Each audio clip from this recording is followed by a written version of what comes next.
Hi friends, எதிர்க்கட்சி தலைவர் Udhayanidhi Stalin arrest ஆனதை தொடர்ந்து நடிகை நிவேதா பெத்ராஜ் போட்ட ட்விட் தான் சோஷியல் மீடியாவில் மிகப்பெரிய பூகம்பமாக வெடிச்சிட்டு இருக்கு. எதிர்க்கட்சி தலைவர் உதயநிதி ஸ்டாலின் நேற்று ஒரு மேடையில் விஜய் அவர்களை பற்றியும் த்ரிஷா அவர்களை பற்றியும் அவதூறாக பேசினதை தொடர்ந்து இன்னைக்கு காலையில் கைதாகியிருக்காரு.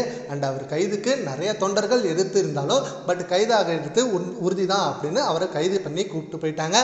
அண்ட் அவர் கைதானதை தொடர்ந்து உடனடியாக நடிகை நிவேதா பெத்ராஜ் அவங்களோட ட்விட்டர் பேஜில் ஒரு திருக்குறள் ஒன்று போஸ்ட் போட்டுருக்காங்க. அதுல அவங்க என்ன சொல்லியிருக்காங்கன்னா, புறங்கூறி பொய்த்துயிர் வாழ்தலின் சாதல் அரங்கூறும் ஆக்கம் தரும் சொல்லி இந்த திருக்குறளை போட்டுருக்காங்க.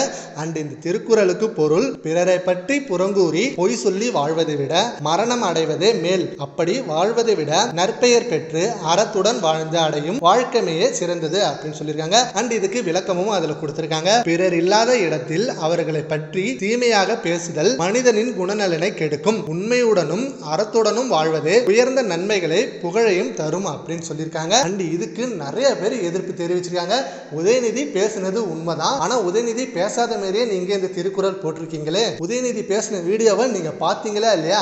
ஆனா உதயநிதி கைதாகி போகும்போது நான் அப்படி பேசவே இல்லை அப்படின்னு சொன்னாரு. ஆனா நேற்று அவர் பேசின வீடியோ சோசியல் மீடியா ஃபுல்லா ட்ரெண்ட் ஆகிட்டு இருக்கு. ஆனா அது இல்லவே இல்லை அப்படின்ற மாதிரி சொல்றாங்க. நிவேதா பெத்ராஜும் அப்படி இல்லவே இல்லை அப்படின்ற மாதிரி சொல்றாங்க. நிவேதா பெத்ராஜ் போட்ட இந்த ட்விட்டை பத்தி உங்க ஒப்பீனியனை நம்ம கமெண்ட் பாக்ஸ்ல கமெண்ட் பண்ணுங்க. Thank you friends.